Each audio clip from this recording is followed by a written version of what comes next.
ಶಿವಮೊಗ್ಗದಲ್ಲಿ ಮತ್ತೊಮ್ಮೆ ರಾಘವೇಂದ್ರ ಅವರನ್ನ ಗೆಲ್ಲಿಸಿ ಶಾಮನೂರು ಶಿವಶಂಕರಪ್ಪ ಅವರು ಕೊಟ್ಟಂತಹ ಹೇಳಿಕೆ ವ್ಯಾಪಕ ಚರ್ಚೆಗೆ ಗ್ರಾಸವಾಗ್ತಾ ಇದೆ. ಇದೇ ವಿಚಾರಕ್ಕೆ ಸಂಬಂಧಪಟ್ಟಂತೆ ಗ್ರಾಮೀಣಾಭಿವೃದ್ಧಿ ಸಚಿವರಾದಂತಹ ಪ್ರಿಯಾಂಕ್ ಖರ್ಗೆ ಅವರು ಮಾತನಾಡಿದ್ದಾರೆ. ಅಸಮಾಧಾನವನ್ನು ಹೊರಹಾಕಿದ್ದಾರೆ. ಎಲ್ಲರೂ ಪಕ್ಷದ ಚೌಕಟ್ಟಿನಲ್ಲಿ ಇರಬೇಕು.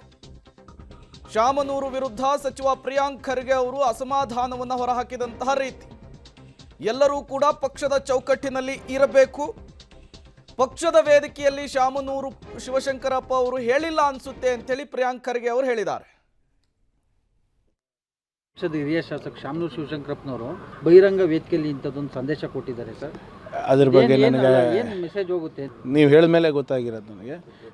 ಶಾಮನೂರು ಶಿವಶಂಕರ್ ಇಲ್ಲ, ಯಾರೇ ಇರ್ಬೋದು, ಪಕ್ಷದ ಚೌಕಟ್ಟಿನಲ್ಲೇ ಇರಬೇಕಾಗಿ ನಾನು ಇರ್ಬೋದು, ಬೇರೆ ಯಾರನ್ನ ಇರ್ಬೋದು. ಅವ್ರು ಬಹುಶಃ ಅವ್ರ ಆತ್ಮೀಯತೆಯಿಂದ ಏನಾದರೂ ಆ ವೇದಿಕೆ ಮೇಲೆ ಹೇಳಿರ್ಬೋದು. ಅಲ್ಲಿ ಅದು ಪಕ್ಷದ ವೇದಿಕೆ ಅಲ್ಲ ಅಂತ ನಾನು ಭಾವಿಸ್ತಾ ಇದ್ದೀನಿ. ನನಗೆ ಅದ್ರ ಬಗ್ಗೆ ಹೆಚ್ಚಿನ ಮಾಹಿತಿ ಇಲ್ಲ. ಈಗ ನಿಮ್ಮ ಪಕ್ಷದ ಹಿರಿಯ ಶಾಸಕ ಶಾಮನೂರು ಶಿವಶಂಕರಪ್ಪನವರು ಬಹಿರಂಗ ವೇದಿಕೆಯಲ್ಲಿ ಇಂಥದ್ದೊಂದು ಸಂದೇಶ ಕೊಟ್ಟಿದ್ದಾರೆ ಸರ್. ಅದ್ರ ಬಗ್ಗೆ ನನಗೆ ಏನು ಮೆಸೇಜ್ ಹೋಗುತ್ತೆ ನೀವು ಹೇಳಿದ ಮೇಲೆ ಗೊತ್ತಾಗಿರೋದು ನನಗೆ.